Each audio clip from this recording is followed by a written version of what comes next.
Hello guys. Um, Today I wanted to discuss something um, that I've seen on YouTube for the last 2 weeks now. And that's about preppers talking about FEMA camps and why should you prepare. And my whole deal with the FEMA camps is that there's evidence that they exist, that they actually are all over the U.S. And there's documents showing what they're for. Now, if you don't want to believe that, that's fine.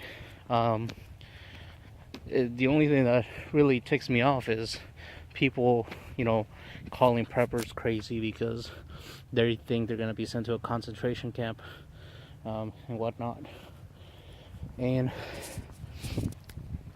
they might be, they might not be, who knows, but they're there, and you gotta ask yourself some of the questions, like the black containers that they have,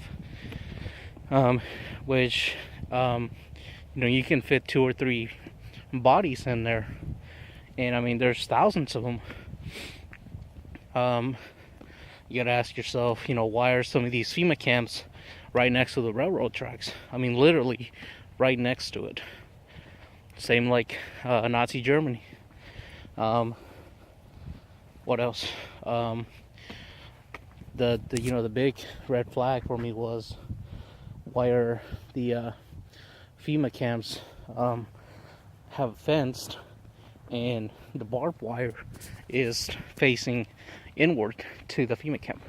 Hey, let's go. Come. Instead of facing outward. If you're gonna have a center where you want to help people in case of a disaster event, then you would think that you were gonna have the fences facing outward to keep the people from coming in and jumping the fence, instead of people being inside the center and trying to go out. So those are some valid questions you should ask yourself. And I myself got a bug back because of what if something should happen, and I have it in my car, and right now I got my Glock with me.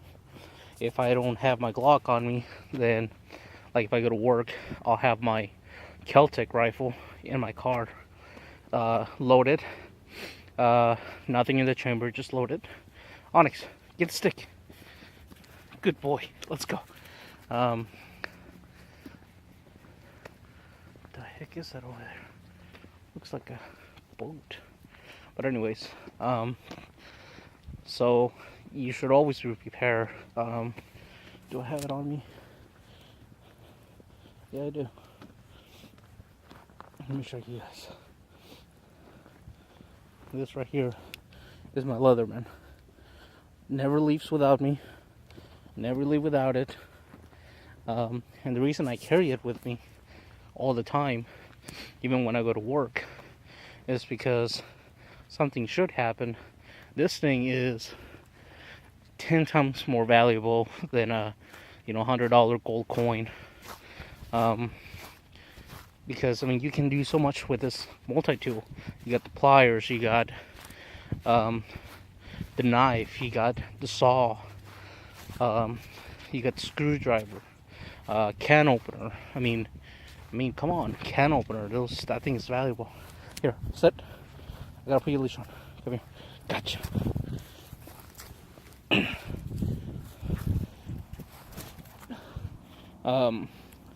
So it's always good to have something with you, and I don't have my wallet on me. But inside my wallet, I got one of this Sinclair's credit card knives. In case they take my multi-tool, then at least I have that on me, which, a knife. You can use it for cutting, gutting, protection, many uses. So that's why I like to carry some conceal stuff on me all the time too. But don't ridicule preppers. Some think that there's going to be a volcano that's going to take out all the U.S. and half of the world. That's okay. I mean, we all have our own prepping ideas. Others prep for the zombie apocalypse. I know it sounds a little crazy, but that's their preference. That's when they want to prepare. Eventually, they lead to the same conclusion that you got to store water, food, and ammo. What do you got there? Looking for another stick. So yeah.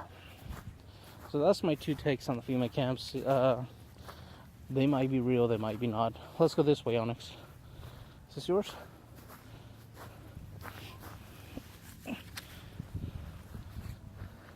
But just because somebody thinks different than you shouldn't make fun of them. I like to watch all YouTube videos, and to give you an example, I saw a YouTube video of a guy's bug out bag, and he had a hook in his bug out bag, like for climbing walls type of hook. And okay, that's fine and all. I'm not making fun of him. Just you know what you want to prepare for. Just like if you watch the Doomsday Preppers channel, at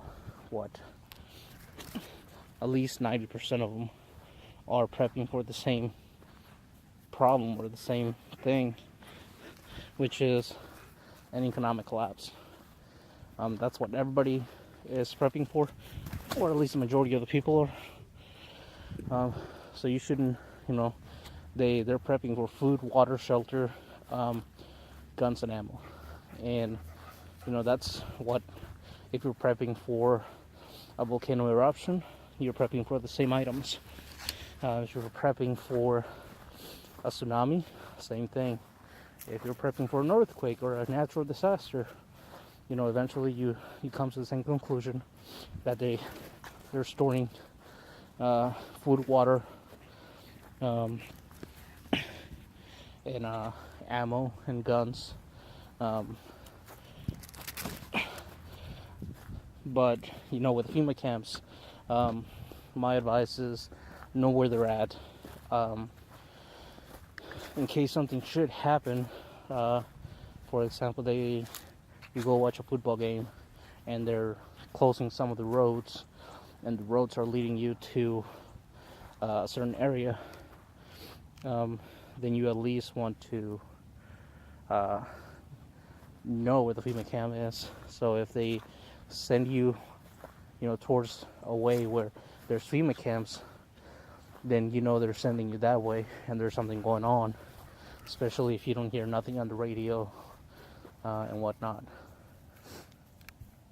But it's always good to have your bug out bag in your car, which for me, even if I'm at home and something should happen, I'm not gonna walk. I'm gonna take my car and go as far as possible. So having your bug out bag in the car is always essential, and then having some extra gas, some extra food, some extra blankets inside the car, in case something should happen, or you get stranded. But that's it. Thanks for watching. I hope you liked the video. Make sure you subscribe, and if you're watching this video was shot in HD, so make sure you adjust your settings.